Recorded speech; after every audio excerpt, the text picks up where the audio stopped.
faithfully conveying value, unpacking great books from around the world. Hi there, this is Sally with the Book Talks. Today I'm interpreting the book The Long Remaining Life for You, subtitled A Northern Wei Palace Maid and Her Era.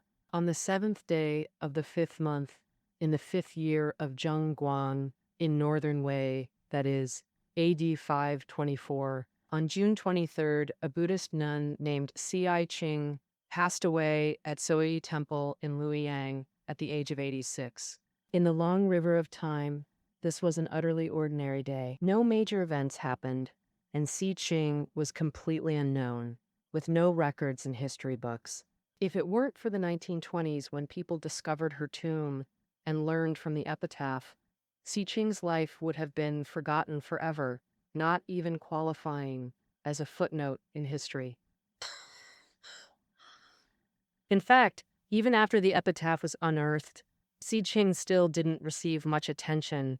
Yeah, it was just too ordinary, at best a speck of dust in the era. What's the point of studying it? Until Professor Liu Xin from Peking University's history department studied this epitaph and found an interesting detail. Oh, it turned out that when Qi Qing was seriously ill, but not yet passed away, Emperor Xiaomon of Northern Wei personally visited Shaoyi Temple and stayed by her side for a whole day. For a supreme emperor to visit an old nun and stay all day, that's pretty unusual. Luo Xing felt very curious. The era when Qi Qing lived, the Northern and Southern Dynasties period, was exactly Luo Xing's research field. So, Luo Xin adopted a professional approach, fully utilizing official histories, epitaphs, palace archives, and other documents to uncover clues from history's crevices and piece together Qi Qing's life experiences and the turbulent times she witnessed. In the turbulent and strife-ridden Northern and Southern dynasties, for a small figure like Qi Qing to survive, it required not only personal effort and wisdom, but also sheer luck. And she actually lived to be 86 years old. She died peacefully at home, with a lifespan far exceeding the ancient average, and her ending was better than those high officials who met unnatural deaths. From this perspective, Ci Qing lived a miraculous life. Now, let's step into this miracle. I'll divide Ci Qing's life into three stages: early life experiences, her time as a palace maid, and her career as a Buddhist nun. First, let's talk about the initial stage, early life experiences. According to the epitaph, Ci Qing's secular surname was Wang, given name Zungur, born in the 16th year of Wanjia, that is, AD 439. Her father was Wang Yongxian, governor of Danqua. This conveys two key pieces of information. First, Ci Qing's birth name was Wang Zhong'er. Ci Qing was her Buddhist name after becoming a nun. Second, Danqua is in eastern Sichuan. Back then, it was a commandery under the Lu Song regime of the southern dynasties, and Yuanjia was the era name established by Emperor Wen of Song.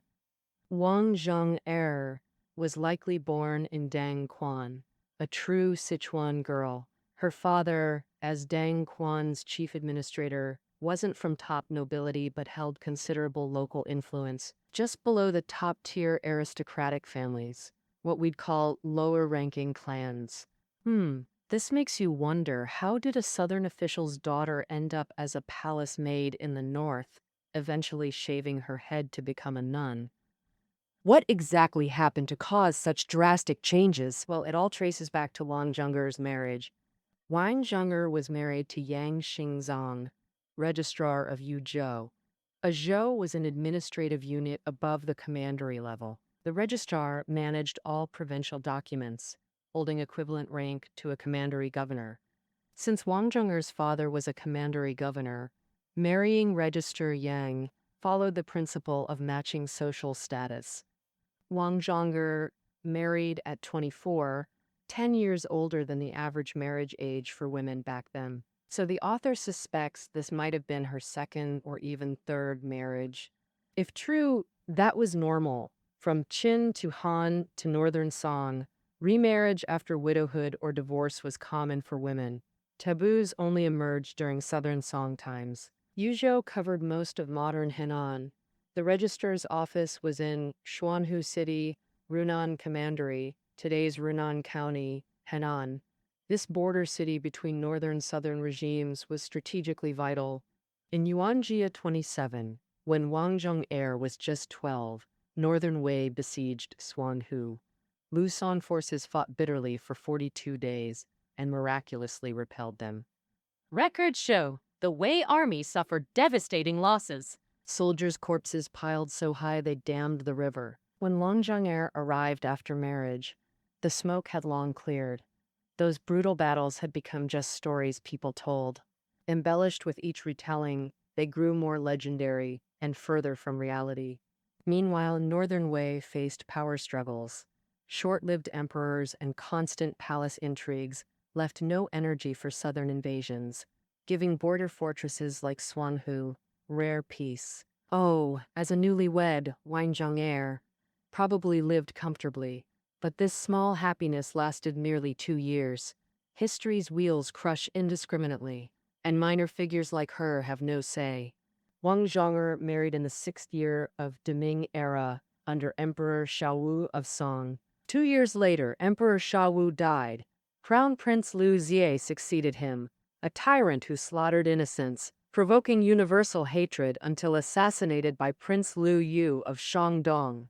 Liu Yu ascended the throne, changed the era name to Taishi, and was later known as Emperor Ming of Song. But the situation didn't stabilize at all. From the perspective of imperial succession, Emperor Ming of Song's actions were essentially usurpation. If you, Prince of Shandong, can do it, why can't other princes? Sure enough, Liu Zixun, Prince of Jin'an and Inspector of Zhangzhou, declared himself emperor with support from local officials, and many provinces responded, including the governor of Runan, Shang Zhenqi, who had long guarded Xuanhu. At that time, Wang Zhong'er lived in the city with her husband Yang Xingzong, and whether willing or not, she had to join the rebellion. At the start of the uprising, Liu Zixun commanded 100,000 troops with grand momentum, but who knew they'd be so easily defeated? In autumn of the 2nd year of Taishi, Emperor Ming of Song defeated the main rebel force, killed Liu Zixun, and Shang Zhenqi quickly confessed, pledging allegiance to Emperor Ming, verbally accepting the imperial army but kept advancing anyway. Shang Zhenqi sensed bad intentions and, in a panic, decided to defect to Northern Wei. For Northern Wei, this was like manna from heaven, too good to pass up, so they immediately sent troops to rescue. In winter of the 2nd year of Taishi, the Wei army crushed the Song forces, and since then, most of Runan, including Xuanhu, fell under Northern Wei control. That year, Wang Zhong'er was 28 years old, and given her status, she probably couldn't grasp the situation. She just wondered how she suddenly changed from a Southern Song person to a Northern Wei one. Actually, fate's teasing of her had only just begun. As a surrendered general, Chang Zhenqi couldn't earn Northern Wei rulers' trust. Plus, with covert persuasion from the Song regime, he wavered again. In April of the 4th year of Taishi, Chang Zhenqi raised a banner in Xuanhu, declaring his return to Song. This time, he miscalculated. Northern Wei gathered troops at lightning speed and attacked, while the Song regime was unprepared on one hand. On the other hand, they were wary of this turncoat, so they didn't offer strong support.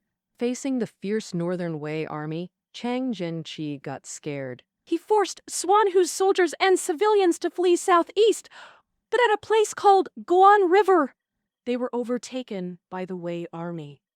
Chang Zhenqi abandoned his troops and fled alone into Song territory. Chang Zhenqi was later executed by Emperor Ming of Song on some pretext.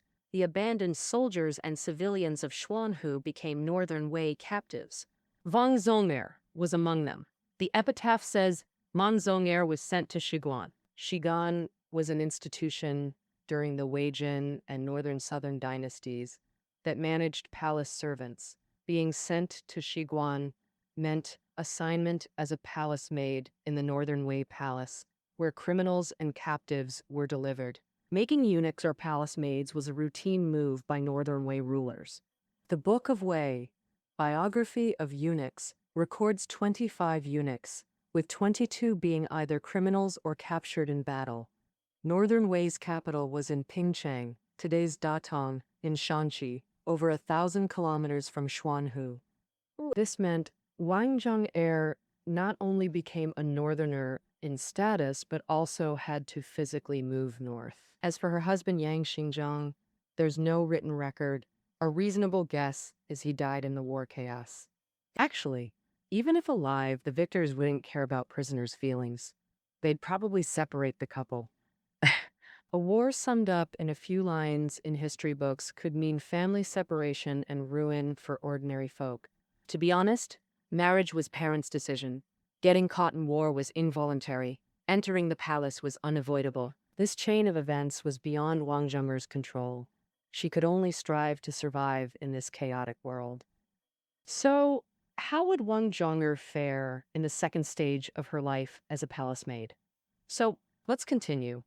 Wang Zhong'er entered the palace in spring of 468, the second year of Emperor Qin Wen's Huanxing era in Northern Wei, and was assigned to Hulu Shi. Hulu was a woman from a nomadic tribe active in the Mobei region, married into the Northern Wei royalty. History books call her Hu Lushi. When Wang Zhong'er arrived, Hu Lushi's husband, Emperor Xianwen's grandfather, Tuobai Huarm, had been dead for ages. Hu Lushi lived in the palace as a zai. Her seniority was high, status revered, treatment generous, and far from power struggles. Serving such a mistress was good for Wang Zhong'er. She avoided turbulent intrigues and could live out her days safely. Northern Wei palace maids had 5 ranks. The lowest 5th rank was Siguan female slaves. Wang Zhong'er likely started at this rank when she first entered the palace. With seniority, ranks gradually rose. Reaching first rank was extremely rare. But second rank positions like Zuozi and Dajian were more common, equivalent to modern department heads, with subordinates and some authority. When second rank maids aged, the court funded their care and funeral expenses. For ordinary people, this was a decent end. Wang Zhong'er thought so too, working diligently and enduring slowly. During her service, a major upheaval hit Northern Wei's top politics. Originally, the nominal supreme ruler was Emperor Xianwen, but real power was with Empress Dowager Feng. They fought openly and covertly. Later, Emperor Xianwen abdicated the throne to the crown prince, who became Emperor Xiaowen. He became the retired emperor himself, while Empress Dowager Feng was elevated to Grand Empress Dowager. Though distanced from court politics, unwilling to be marginalized, she poisoned Emperor Shan Wen to regain power, and the young Emperor Xiaowen became yet another puppet. This process must have been filled with bloodshed, with countless people becoming casualties of palace struggles. But this had nothing to do with Wang Zhong'er. She only needed to serve Hu Lushi well until the 7th year of Taiye in Northern Wei. After 15 years in the palace, Wang Zhong'er was reassigned to serve Emperor Xiaowen's beloved consort, noble lady Gao Xiaoran. The epitaph doesn't specify the reason for this transfer. The author speculates Hu Lushi likely passed away, requiring Wang Zhong'er's reassignment. Coincidentally, Emperor Xiaowen's favorite consort, Gao Xiaorong, became pregnant. Wang Zhong'er, as an experienced senior palace maid, was ordered to care for her. Soon, Gao Xiaorong gave birth to Prince Yuan Ke, who would later become Emperor Xuanwu. Wang Zhong'er stayed with Gao Xiaorong for 14 years. The epitaph describes their relationship as like sisters born together. One can imagine Wang Zhong'er's care for Gao Xiaorong and her son was meticulous and thorough, wholeheartedly dedicated.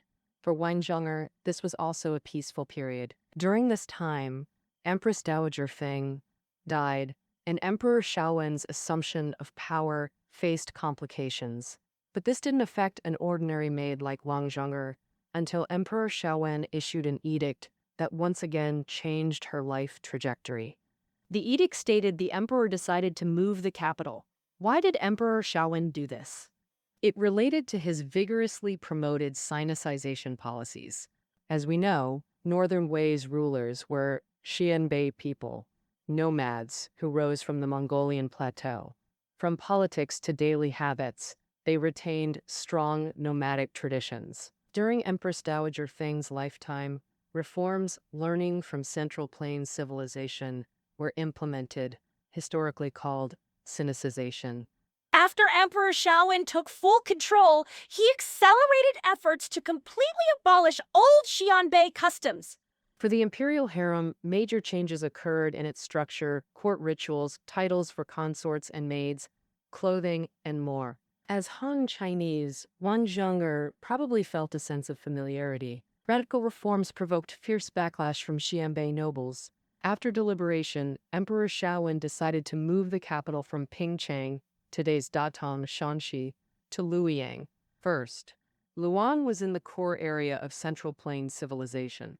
Moving there would better advance Sinicization policies. Second, once Xianbei nobles left Pingcheng, their power base would be severely weakened, greatly reducing reform resistance.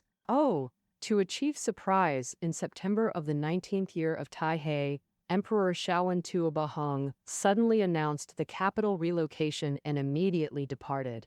The imperial harem and all civil or military officials joined, totaling over 100,000 people. Urged by Emperor Shaowen, they packed and embarked on the grand southward journey. Naturally, Wang Zheng'er was among them.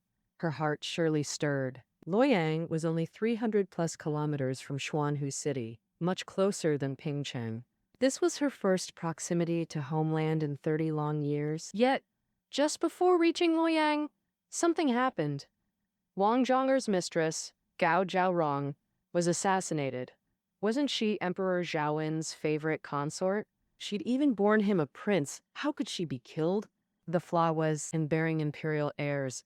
The Northern Wei court had a cruel tradition. Son noble, mother die. This rule was established by Emperor Dawu, Northern Wei's founder. Once a young prince became crown prince, his birth mother was executed to prevent harem meddling in state affairs. Was this measure effective? We'll address that later. What matters is that it endured as an institution. When Emperor Shaowen decided to relocate the capital, he simultaneously designated Gao Zhaorong's son Yuan Ke as crown prince, sealing her fate. Sure enough, en route to Luoyang, Gao Zhaorong was secretly executed. Yuan Ke was 14 then, still a minor needing care. If you assumed Wang Zheng'er would care for him, that's naive. On the contrary, Yuan Ke was handed to Emperor Shaowen's Empress Feng for rearing. Astute listeners might smell conspiracy here. Could Empress Feng have orchestrated this whole affair? Absolutely, which reveals the policy's real impact. Emperor Dawu instituted this rule to block harem interference. But a young crown prince still needed caretakers, didn't he? Emperors typically appointed consorts or maids as balmoon, protector mothers, women raising royal heirs. Naturally, prolonged closeness bred attachment, even control. When the prince ascended, if he honored his balmoon as Empress Dowager, imperial power would inevitably shift. Empress Dowager Feng rose exactly this way, preceded by Empress Dowager Cheng. The policy prevented birth mothers' interference, but enabled balmoon dominance. What bitter irony. Worse, under Empress Dowager Feng, son noble, mother die, degenerated into a tool for ruthless power plays. Emperor Wen and his son, Emperor Shaowen, were both raised solely by Empress Dowager Feng. These two emperors were taken from their birth mothers right after birth. They never saw their real mothers again, which is just pitiful. After Emperor Shaowen's eldest son, Yuan Shun, was born, Empress Dowager Feng followed the same method, made Yuan Shun crown prince and ordered his birth mother executed. Since his birth mother was too old and weak to raise him, Empress Dowager Feng brought her two nieces, Ga Feng and Xiao Feng, into the palace. Why two of them?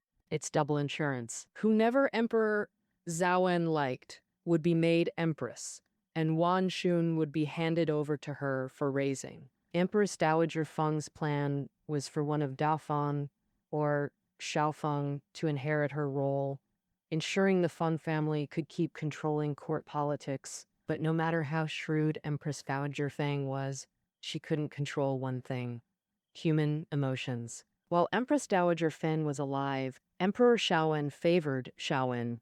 But after Empress Dowager Feng died, Emperor Shaowen switched to favoring Da Feng, made her empress. So Yuan Shun was transferred from Shaowen to Da Feng. But Da Feng showed disdain, saying Yuan Shun had already bonded closely with Xiaofeng as mother and son, making it hard to replace. Da Feng wanted another prince, and in the harem, only Gao Zhuorong's son Yuan Ke was most suitable.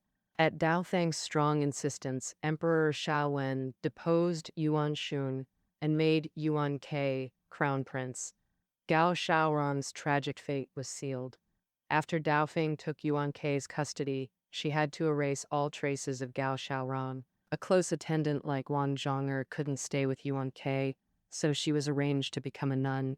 In other words, when they left Pingchang, Wang Zhonger was still a palace maid, but upon reaching Luoyang, she shaved her head and became a nun. Thus, Wang Zonger's life entered its third phase. After becoming a nun, Wang Zhonger took the Buddhist name Si Qing. The epitaph says she didn't leave the palace but resided in Zijin, meaning she continued living there. And this shows Buddhist temples existed in the palace. Buddhism was introduced to China during the Eastern Han Dynasty, first spreading among elites and gaining followers. During the Wei, Jin, and Northern Southern Dynasties period, wars were frequent, society was chaotic, and more people sought solace in religion. Empress Dowager Feng was a devout Buddhist. Under her influence, Emperor Shaowen and others revered Buddhism, and the Northern Wei harem became deeply Buddhist, forming a custom where concubines became nuns after an emperor's death. Some disfavored concubines and elderly palace maids also saw becoming nuns as their final refuge. Since they were palace insiders, going to outside temples wasn't convenient, creating the need for temples within the palace. In modern eyes, a Buddhist nun's life seems lonely with dim lamps and ancient Buddhas, but this view is actually one-sided. When Qi Qing took vows at 57, considered elderly by ancient standards, escaping hard labor to spend her remaining years chanting sutras as a vegetarian, in an era where life was cheap as grass, this was truly fortunate. Ironically, though Qi Qing's ordination was arranged, Empress Feng, who orchestrated it, met a far worse fate. Shortly after becoming empress, Ga Feng was exposed for adultery, while Emperor Shaowen commanded troops at the frontier. Emperor Shaowen maintained her title publicly, but secretly confined her and severed ties with the crown prince. He spared her temporarily for imperial dignity, but on his deathbed, ordered her execution. From seizing Yuan Ke's custody to becoming empress to execution, barely 2 years. Obsessed with power, she was ultimately devoured by it. In spring of Taihei 23, AD 499, in May, Yuan Ke ascended as Emperor Xuanwu. Qi Qing was 61. Emperor Xuanwu reigned 16 years. History notes, he ruled effortlessly with tranquil borders. No grand strategy, but he exploited Southern Dynasty's conflicts to seize Hanzhong and Shuchun, bolstering Northern Wei's military edge. Deep in the palace temple, Qi Qing neither knew nor cared of state affairs. Her link to Emperor Xuanwu was sutra lectures. Northern Wei emperors revered Buddhism. Emperor Xuanwu took this to extremes. He mastered Buddhist doctrine, often inviting eminent monks for overnight sutra lectures, never tiring. Qi Qing likely attended, possibly by Emperor Xuanwu's specific request. Oh, his mother Gao Zhaorong's death had cast a deep psychological shadow over him. After enthronement, he posthumously honored her as Empress Wenjiao and enshrined her in the imperial temple. Lifelong, he cherished his mother's memory, extending affection to palace maids who'd served him and ministers who'd studied alongside. One imagines Siqing's presence at sutra lectures evoked maternal memories in Emperor Xuanwu. For an emperor isolated at power's peak amid constant danger, these were rare moments of warmth. This closeness and trust gave Sijing the opportunity to oversee the care of the next imperial heir. In the second year of Yongping, when consort Hu Shi became pregnant, Emperor Xuanwu treated it like confronting a formidable enemy. Remember, son noble, mother die. It was a nightmare haunting the harem. Consorts preferred miscarriages over childbirth, terrified they'd die if their son became crown prince. This resulted in scarce Northern Wei princes, sparking a succession crisis. Emperor Xuanwu himself was a victim of this policy. He'd promised not to enforce it, but as ancestral tradition, he couldn't openly renounce it. So consorts remained wary. Avoiding pregnancy was safer. Now someone was finally pregnant. How could he not take it seriously? Emperor Xuanwu planned a specialized care team, prevent Hu Shi from drastic measures like abortion, and guard against jealous consorts, especially the empress, plotting harm. The team leader needed two qualities. First, maturity, steadiness, and Emperor Xuanwu's deep trust. Second, familiarity with palace affairs but no palace affiliations. By this standard, Emperor Xuanwu immediately thought of Siqing. She delivered, quickly forming a care team with wet nurses and nannies. All were women from respectable families, rootless in court, unconnected to factions, ensuring reliability and loyalty. In March of Yongping's third year, Hu Shi bore a son named Yuan Shu. Emperor Xuanwu immediately moved him to a secret location under strict guard. No one except Siqing's team could approach him. However, Emperor Xuanwu kept his promise. He didn't execute Hu Shi. At 3, Yuan Shu became crown prince, still cared for by the team. At 7, Emperor Xuanwu died, and Yuan Shu succeeded him as Emperor Xiaoming. Records say nannies and eunuchs supported Emperor Xiaoming's ascension. We don't know if Siqing was there. All we confirm is the year, Yancheng 4, AD 51-5. After Emperor Xiaomun's enthronement, Siqing was 77. His birth mother, Hu Shi, became Empress Dowager, finally rising after long hardship. Her urgent task was reclaiming her son's custody. Siqing's mission thus ended, and she retreated to temple seclusion. Common sense suggests Siqing surely hoped Emperor Xiaoming, her devoted charge, would know peace. But treacherous palace politics, how could ordinary folk influence them? In reality, Empress Dowager Hu exploited the young emperor to monopolize power. The good times didn't last long. Powerful ministers soon staged a coup and placed Empress Dowager Hu under house arrest. Empress Dowager Hu and Emperor Xiaoming were separated once again, repeating the tragedy of mother-son separation. Weary, detached, all this, but who knows what she thought? Perhaps nothing at all. After all, she was old and frail, wishing only to live out her remaining days. On April 3rd of the 5th year of Zhenguan in Northern Wei, the 86-year-old Siqing fell ill. Palace rules required moving the sick out to prevent contagion. Siqing was transferred to Zhaoyi Temple outside the palace for care. In the palace on April 27th, Emperor Xiaoming personally visited Shaoyi Temple. Thus unfolded the opening scene. The emperor stayed from morning till night, overseeing medicine preparation for Siqing, while his birth mother, Empress Dowager Hu, remained confined, separated from him for 5 years. The 16-year-old emperor was using this visit to his old nanny to express his inner emotions. On May 7th, Siqing migrated her spirit at Joyi Temple, a term specifically for monastic death, reflecting on her life. Before 28, she was Southern Song, spent youth in Southern dynasties, and married. After 28, caught in war, she became Northern Wei's captive and entered the palace as a maid. She lived 58 more years through 4 reigns, Xianwen, Xiaowen, Xuanwu, Xiaoming, helping raise both Xuanwu and Xiaoming. Ultimately, she completed her journey as a Buddhist nun.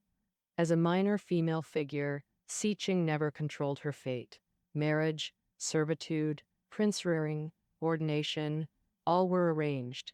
But her marginal position spared her from brutal palace struggles. Her 86 years far outlived her masters, Gao Zhuarong, Xuanwu and his mother, Wu and Xiaoming. For a minor figure to die peacefully in turbulent times, that itself was fortune. Finally, posthumous honors.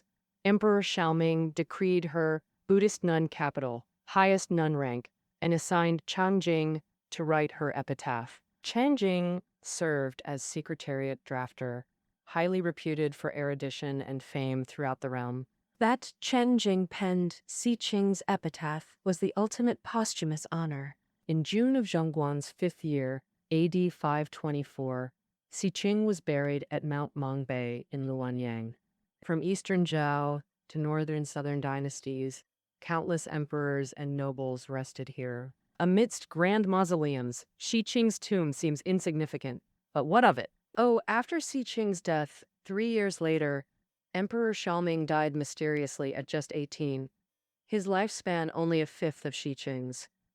Now that you've heard Si Qing's story, what insights or understanding do you have about her? Feel free to share your thoughts in the comments below. All right, we've concluded The Long Remaining Life, a Northern Wei Palace Maid and Her Era. You'll find listening notes below the audio, and we'll catch you next time.